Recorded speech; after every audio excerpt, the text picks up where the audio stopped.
Oke, bursa transfer kali ini kayaknya sepertinya cepet banget ya prosesnya. Tapi berbanding terbalik dengan Arsenal yang masih bingung, masih bimbang mau beli striker. Tapi yang lebih aneh lagi nih ada Pogba yang bakal balik lagi main profesional setelah jalani hukuman karena terbukti memakai doping. Untung hukumannya nggak 4 tahun ya. Kalau 4 tahun udah keburu pensiun. Jadi sama kayak Mikhailo Mudryk ya yang sekarang berpotensi untuk 4 tahun dihukum. Pogba setelah mengalami hukuman juga, cuman nggak sepenuhnya dia jalanin karena akhirnya keputusannya adalah dia tidak dengan sengaja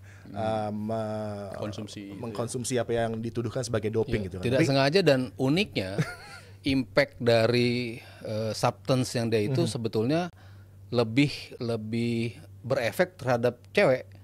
Jadi ketika itu dikonsumsi oleh cewek, peningkatannya tuh akan jauh lebih drastis dibandingkan ke cowok. Jadi sebetulnya mungkin dia tidak terpengaruh sebetulnya ketika dia meminum itu gitu. Cuman tetap aja itu ada di list WADA untuk tidak bisa dikonsumsi. Tapi sebetulnya impactnya nggak sebesar ketika itu dikonsumsi oleh cewek. Makanya pengadilan akhirnya menurunkan dari 4 tahun menjadi hanya 18 bulan. Iya. Tapi ada yang banyak sesama pro nih dan sempat juga berbincang gitu dengan beberapa pro yang tidak setuju dengan mudahnya Pogba untuk bisa kembali bahkan bermain di Ligue 1 untuk tim potensinya Monaco gitu kan. Karena bahkan ada yang mengatakan juga once a cheat always a cheat. Bahkan juga mereka heran karena di pre-season akan ada satu perbincangan antara tim dokter medis dengan pemain bahwa ini adalah substance yang nggak boleh. Kalau bahkan lo pilek atau batuk pun obat-obat yang lo berpotensi akan pakai itu harus di scan dulu. Kalau nggak di scan lo jangan sampai minum karena akan terjadi kesalahan nanti yang bisa berakibat lo akan dihukum gitu kan. Tapi bahkan kalau kita lihat kemarin di timnas juga kan ada poster-poster tuh bahwa ini harus menang, harus tampil baik. Nah kalau di Eropa tuh banyak bahwa doping tuh akan berakibat ini, please do not do doping. Itu ada di kantin, ada di locker room. Tapi kenapa juga masih bisa pemain seperti Pogba yang melakukan kesalahan kayak gini gitu. Dan bahkan banyak sesama pro yang nggak setuju nih dengan Pogba yang bisa dengan cepat bisa kembali bermain lagi. Sempat juga dialami oleh mantan atlet bulu tangkis kita ya. Kalau nggak salah Sigit Budiarto ya. Zaman dulu dia cuma minum obat flu, tapi one of the substance di situ memang dilarang. Di dulu belum ada WADA ya, itunya lah pokoknya yang anti dopingnya seperti itu gitu. Kan kita nggak pernah tahu, dan mungkin atlet juga ketika sakit otomatis dia minum obatnya gitu. Tapi kan memang ketika lo jadi atlet ya memang lo harus tahu apa aja yang harus lo konsumsi. Ketika lo mau konsumsi itu lo tanya dulu sama dokter tim apakah ini bisa gue minum apa enggak. Ketika lo kena tes doping ya kan nggak semua orang kan ada tes kan, semuanya kan randomly mereka dipilih setiap pertandingan gitu. Tapi pas lo habis minum itu ya apes-apesnya lo kena gitu. Ya harusnya memang ditanyakan dulu kepada pihak dokter gitu apakah ini boleh gue minum apa enggak gitu. Cuman ya kalau balik tadi yang gue bilang Pogba, sebetulnya substance itu mungkin dokternya juga menyadari bahwa ini kalau buat cowok nggak masalah sebetulnya untuk minum ini gitu. Tapi ternyata ada di list itu dan dia akhirnya terkena hukuman itu ya. Bisa dibilang apes juga, bisa dibilang konyol juga, bisa dibilang lo kok nggak informasikan ini kepada dokter tim gitu. Tapi ya gue tetap melihat dia sebagai pemain yang bisa memberikan warna di atas lapangan gitu. Jadi kalau ada potensi dia buat comeback, apalagi ke Monaco, yang uniknya sebagai pemain Prancis dia belum pernah ya bermain untuk klub Ligue 1 gitu.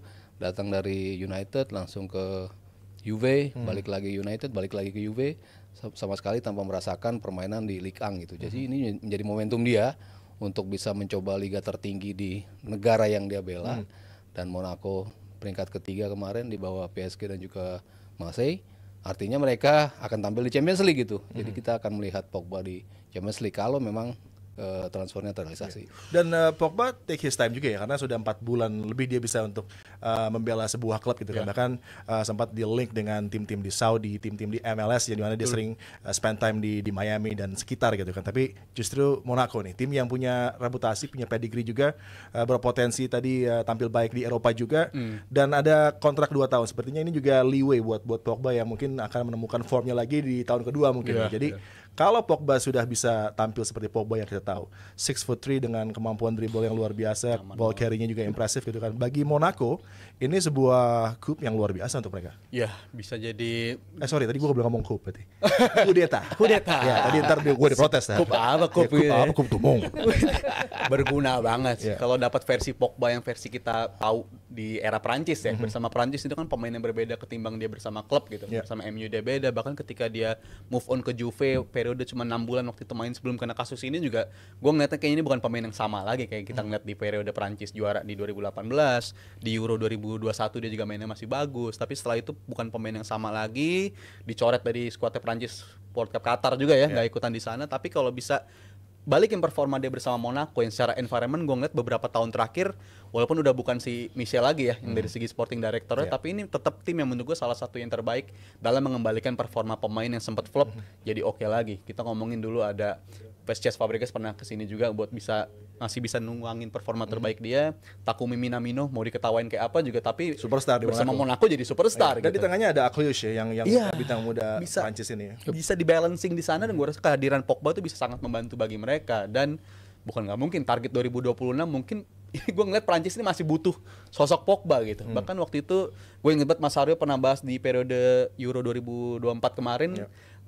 Umpan atau porsi yang biasa diterima Mbappe, umpan-umpan diagonal ketika Pogba nggak ada tuh angkanya ada penurunan yang cukup drastis. Betul. Momen ketika ada Pogba dan nggak ada Pogba, umpan diagonal yang hilang di era Prancis bersama Dan Deschamps. Rabiot jadi pemain yang lebih buruk kalau nggak ada Pogba kan. Boro-boro tuh ya kalau nggak ada dia jelek banget. Dan Iya. Pogba ini bikin area gelandang lebih hidup dan area striker jauh lebih nyaman buat terima umpan-umpan long range passing dia. Jadi ini pemain yang penting banget dan gue harap kalau dia balik ke Monaco dengan environment yang cepat dan tepat juga, bukan nggak mungkin kita bakal ngeliat Pogba di 2026 bersama Prancis di Ya Pogba yang di satu lagi nggak berhasil di Manchester United. Harga mahal. Sorry, di Manchester United, bukan di Manchester United. harga mahal. Oke, sekarang kita bicara tentang satu tim yang pengen mendatangkan Zubimendi aja kayaknya udah 18 kali tapi belum official juga. Dan juga pemain depan yang harusnya didatangkan yang bukan nggak mungkin berpotensi bisa justru meraih title buat Arsenal kalau di tengah Januari. Yeah. Dan sekarang masih ada perbincangan yang cukup ramai di sosial media bagaimana situasinya untuk Gyökeres, untuk juga Šeško.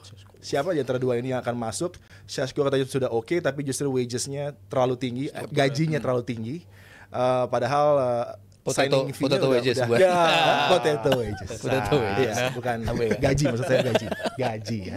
Bukan wages. Apa itu wages? Oke. Kentang. Maklum guru ini les Sebelah. English English dewasa. Nyasar di sini. Tadi gue masuk lewat pintu. Ya. salah pintu. Silakan. Sesko dari usia Masuk. jauh lebih muda ya dibandingkan Gyökeres, beda 4 tahun kalau nggak salah, 22, satu lagi 26. Gyökeres memang golnya jauh lebih banyak, tapi kalau kita bicara competitiveness dari liganya ya lebih kompetitif Sesko. Tuntutan ketika datang ke Arsenal pasti berat banget. Mereka butuh striker yang bisa mencetak 20 gol semusim. Itu belum pernah mereka rasakan lagi dari era Aubameyang dalam 5 tahun yang lalu. Setelahnya cuma belasan gol, bahkan di musim ini Kai Havertz sebelum cetak 9 gol menjadi top scorer mereka di Premier League. Artinya berat banget bagi siapapun yang akan datang ke situ. Cuman kalau dari sisi usia dan juga potensi yang bakal diberikan, kayaknya Sesko bisa dibilang akan lebih cocok ya buat Arsenal gitu. Gyökeres sempat memang ada di Premier League. Terus kalau kita ngelihat trennya dari Arteta dalam pembelian pemain, dia lebih memilih pemain-pemain yang sudah teruji di Premier League.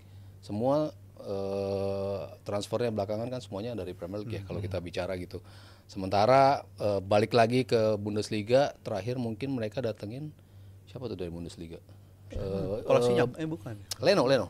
Terakhir Bernd tuh Bernd Leno sama siapa ya, pokoknya 2 pemain dari Bundesliga tuh udah lama juga gitu ya, yang mereka datangkan ke situ. Legend Jadi Sampdoria itu. Skodran Mustafa. mereka akan lebih mencoba untuk datangin Sesko, walaupun memang lo bilang terlilit dari masalah kentang tadi ya, wages gaji. Dari masalah gaji. Tapi kalau gue lihat dia gitu ya, fee-nya 70 juta kalau nggak salah. dari sisi potensial yang bisa di unlock gue sih lebih ngeliat Sesko ya dibanding Gyökeres. Kalau di antara, kenapa nggak dua-duanya? Karena menurut gua Arsenal butuh dua-duanya gitu kan. Kalau mau murah Morata aja. Wow. Ntar penalti nggak masuk. Ya. Awas Jangan-jangan. ya. Belum stabil. Ya. Kenapa nggak dua-duanya? Apakah financially mereka nggak mampu? Karena kan di roster itu kan sangat tipis di lini depan, dan kalau bisa dapetin Gyökeres dan Šeško ini statement juga gitu kan. Walaupun memang dibutuhkan tadi dana mungkin di atas 100 Ya. 200 juta gitu. Udah pasti 150 kurang lebih ya buat datengin duanya. Tapi gue rasanya nggak ideal lah untuk datengin satu. Emang satu lebih berpengalaman dan satu lebih muda. Tapi kayaknya ini bukan tipe pemain yang mau nunggu buat jadi opsi alternatif doang gitu. Salah satu di antara mereka. Jadi salah satu di antara mereka pasti maunya jaminan sebagai number 9, dan pasti prospek yang ditawarin sama Arteta dan boardnya ini kita lagi butuh number 9, dan kita butuh pemain yang krusial bisa langsung jadi pemain utama kita, bukan jadi opsi coba-coba buat jadi alternatif doang. Jadi kayaknya kalau gue sih gue masih nggak berubah, gue masih sama kayak Mas Aryo juga, Sesko dengan pemain relatif lebih muda, dan juga istilahnya kalau bahasa boardnya Liverpool tuh punya point to prove. Itu poin yang disukain banget sama cara-caranya belinya Liverpool dulu, karena pemainnya masih bisa berkembang gitu. Sedangkan Gyökeres gue nggak yakin punya opsi buat berkembang lebih baik ketimbang dari musim yang udah dia halamin di musim ini bersama Sporting. Jadi gue lebih condong ke Sesko, dan untuk Gyökeres yang udah kayaknya pasti bakal cabut juga, gue selalu bilang nih kayak Kemana dong deh? MU aja Mas Arya nih. Ini MU aja, ada faktor Amorim di sana, dan itu menurut gue lebih ideal buat Amorimnya, lebih ideal buat Gyökeresnya juga, lebih kenal sistemnya si Amorim, karena untuk striker kan penting juga main di sistem kayak begitu. Dan untuk Sesko, gue rasa Arsenal udah harus break the bank sih, udah harus keluarin duit, udah Sesko minta berapa ya udah jadiin, karena list striker sekarang juga udah nggak banyak banget gitu. Ya, Dan number 9 seperti itu. number Ya? 9 harga juga selangit-selangit semua, dan gue rasa ini nggak datang dua kali, karena pressure buat Arsenal dan Arteta musim depan juga gede banget. Nyampe nggak deliver trofi sama sekali, menurut gue kita bisa bilang say goodbye buat Arteta sih kalau sampai nggak datang, karena untuk embel-embel tim yang katanya terbaik di Eropa musim lalu, ini Arteta sendiri yang ngomong, dan ini tim yang katanya terganggu oleh cedera di Premier League, makanya dia nggak bisa bersaing sama Liverpool yang finish di bawah poin mereka di musim sebelumnya. Gue rasa kalau sampai nggak juara juga musim depan, ini udah selesai buat Arteta sih. Pressure-nya akan tinggi untuk Mikel Arteta di musim yang akan datang, yang nggak lama lagi akan berlangsung. Tapi yang penting buat Arsenal, dua pemain depan yang mereka incar ini punya rambut yang sama dengan Olivier Giroud. Salon hair quality. Jadi jangan khawatir kalau mereka satu di antaranya akan masuk untuk Arsenal di lini serang. Salon hair quality akan kembali ke lini serang dari Arsenal setelah berpindah sih. ke LAFC. Dan kita akan juga membahas tentang Florian Wirtz untuk Liverpool yang sudah berbelanja dengan harga yang cukup astronomical. Bahasa Indonesianya apa? Wow, selangit kali ya, selangit ya. Selangit. Kebalikan Harga aku suka nanya selangit. bahasa Inggrisnya apa, kalau bahasa Indonesianya apa. Selangit ya, dengan harga selangit yang datang ke Liverpool, Florian Wirtz. Karena kalau W itu V kalau di Jerman, jadi itu jangan di apa perbaiki karena benar. Florian Wirtz, ya, apa yang membuat banyak yang meragukan dengan harga setinggi itu? Mungkin price tag ini akan menjadi beban bagi Wirtz untuk tampil baik di Liverpool. Padahal kalau kita lihat dari sistem yang sepertinya akan coba diubah sedikit oleh Arne Slot, mungkin juga dengan potensi Liverpool masih mencari seorang center forward, ini akan menjadi satu keadaan yang positif untuk Wirtz. Dan nanti siapa strikernya, karena kan Wirtz kita tahu di posisi di belakang pemain depan seperti Boniface dan juga Patrick Schick akan bersinar. Andai saja itu Isak, tentunya ini akan membuat situasinya luar biasa buat Liverpool, Sabto. Isak lebih astronomical lagi. Makanya back off kayaknya Liverpool ya. Back off itu apa? Mundur. Oh iya iya. Iya, mereka mundur teratur kayaknya. Itu moonwalk. Iya. Ya 150 kayaknya nggak turun gitu ya dari Newcastle. Jadi kayaknya mereka mundur dari pendekatan ke Isak, walaupun gue pribadi seneng banget ya kalau Isak bisa bergabung, ngasih dimension yang totally different gitu. Tapi ya udahlah, stick with dengan yang ada, pemain-pemain yang ada. Gue harus koreksi terus nih bahasa Indonesia ya. Sama Adi maunya bahasa Inggris lagi. Gak cocok makan pecel ayam ya? Wow, Mas Adi. bisa tetap. Tapi ya kita butuh pemain yang bisa memberikan creativity yang tinggi ya di Liverpool. Kita tahu lini tengah tuh nggak pernah memberikan itu. Kalau kita bicara di era kesuksesan Klopp di awal, kita tahu lini tengahnya itu petarung semua gitu kan. Mau Keita, mau Fabinho, mau Hendo di situ, Wijnaldum, pemain-pemain yang positioningnya bagus, body balance bagus, tapi creativity untuk bisa memberikan something ke depannya tuh sangat minim gitu. Sementara kalau lo punya pemain seperti Wirtz, ini jelas something yang akan sangat dirindukan oleh Liverpool gitu. Bola-bola terobosan dari mungkin kayak mereka punya Thiago Alcantara lah zaman dulu, mungkin dengan gaya gocekan yang berbeda tentunya, tapi impact yang mereka bisa berikan dari sisi creativity itu sangat besar gitu. Umpan-umpan terobosan, umpan-umpan chip ke depan, apa yang selalu ditonjolkan oleh Florian Wirtz ketika berseragam Leverkusen, ya gue sangat menantikan itu gitu. Jadi depannya siapapun yang akan bermain, even seorang Darwin Núñez kayak gue nggak masalah gitu. Jangan mas. Kan belum ada pemain-pemain yang out juga kan? Iya, nggak ada pemain-pemain yang memberikan umpan kayak Florian Wirtz gitu. Tapi Jadi kalau dengan dikasih, hadirnya Wirtz nggak akan ngubah Nunes jadi tiba-tiba bagus sih, gue nggak yakin tuh. orang Boniface saya bisa bagus. Iya, aduh, Nunes, Mas, jangan Dari sampai sisi lagi, Mas. Boniface sama Schick kayak bisa bagus dengan operan-operan dari Florian Florian. Nunes. Tapi kalau datangnya Wirtz ke Liverpool ini punya potensi buat ngurangin beban Mo Salah kalau menurut gue. Karena musim lalu Salah top skor, tapi kalau ngeliat dari segi kreativitas siapa juga di Liverpool pemain paling kreatif di Liverpool, jawabannya salah juga gitu. Jadi apa-apa salah, dari segi gol salah, dari segi assist atau penciptaan peluang salah. Biasa curhatan cowok ya, apa aja Serba salah. salah, Iya, apa-apa salah. Nggak pernah benar ya. Selalu salah. Jadi dengan datangnya Wirtz, beban salah berkurang. Ini bukan hanya untuk mengurangi beban salah, tapi mempersiapkan diri buat move on dengan kehidupan tanpa salah yang kita let's say berapa tahun lagi sih Salah, 2 tahun lagi maksimal. Dan gua ngeliatnya sih Slot ini nggak mau nyanyain waktu sisa yang bersama Van Dijk dan bersama Salah. Ini mumpung nih pemain masih ada kualitas yang masih di elite level, ini harus dimanfaatin dengan pemain-pemain di sekitarnya yang juga levelnya menuju elite. Dan gua rasa Wirtz punya potensi ke arah sana, dan untuk kedepannya mungkin Liverpool dari yang tadinya mengandalkan Salah, ini bisa move on ke mengandalkan sisi sentral dengan kehadiran Wirtz. Karena gue ngeliat dari Scouka juga menghadirkan data pemain yang paling banyak dari segi open chances created. Yang pertama Salah, dan keduanya di musim lalu adalah Florian Wirtz. Jadi alangkah baiknya punya dua pemain ini dalam sistem yang sama. Dan ini Liverpool gue harap bukan hanya tim yang datang di musim depan hanya untuk berkompetisi, tapi ini gue rasa mindset mereka mau mendominasi menurut gue. Jadi bukan Mau hanya mendominasi, datang buat ikutan persaingan gelar lagi, tapi mau menyerang gelar lagi. Ini tim yang statementnya luar biasa banget, dan gue sih excited ya. Bahkan fans-fans Red Sox di Amerika bilang enjoy ya, karena Liverpool kayak sekarang si Henry lebih peduli ke Liverpool. Ini periode yang kita alamin di periode beberapa tahun yang belakangan nih. Tapi sekarang kayaknya Red Sox katanya juga ngelepas pemain kontrak termahal mereka. Ini kayaknya Henry lagi cinta-cintanya sama Liverpool. Jadi enjoy the moment buat fans Liverpool sekarang. Iya, dan dari segi work rate, kemudian juga kemampuan dia untuk terlibat di action di lini serang, pun juga dengan yang menjadi hal yang terus dikatakan oleh Xabi Alonso adalah lo semua nggak tahu betapa Wirtz ini bisa berguna di transisi untuk memulai bertahan. Ini yang membuat dirinya begitu disukai oleh Xabi, dan ini akan menjadi satu keadaan di mana Slot juga akan mengandalkan pemain seperti Wirtz untuk bisa kuat juga dari sisi transisi menuju ke pertahanan Liverpool. Iya, pemain seperti Firmino kan, mereka merindukan pemain seperti itu kan. Pemain yang alokasinya lebih ke depan tapi bisa menjadi first defender ketika lo harus transisi negatif gitu, bertahan. Jadi ya kalau ada Wirtz ya gue rasa peran itu bisa diemban dia sebagaimana yang dia biasa lakukan di Leverkusen, dan itu kan sangat penting ya ketika transition seperti apa, lo set up mid blocknya nanti seperti apa, lalu di sepertiga terakhirnya seperti apa gitu.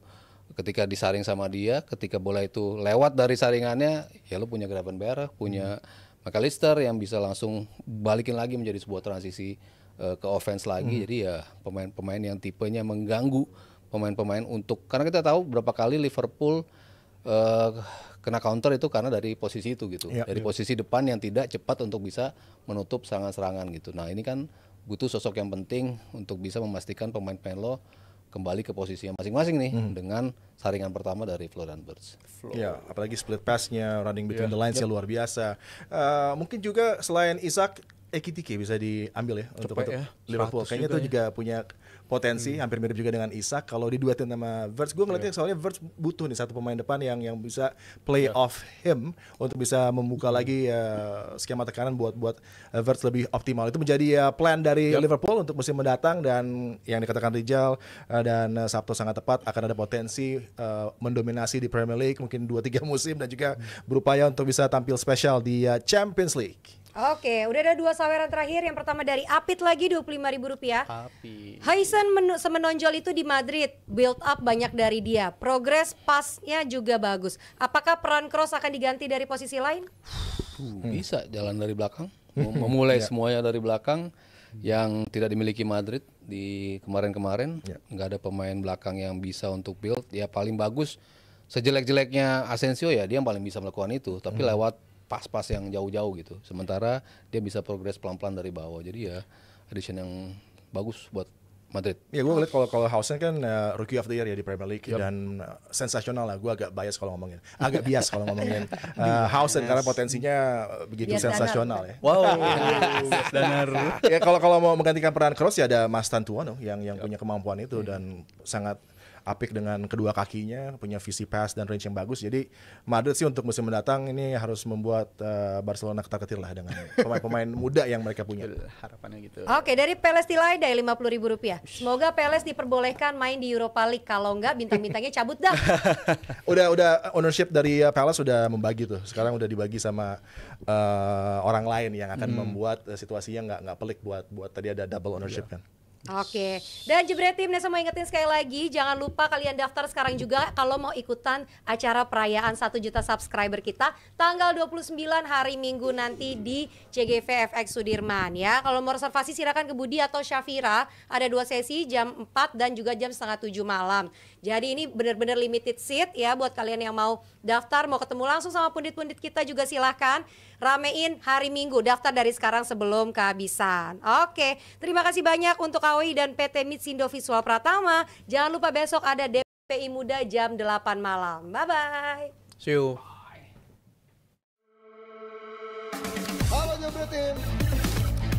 Ada sesuatu yang lagi rame nih. Iya, apalagi lawannya physical appearance-nya besar-besar.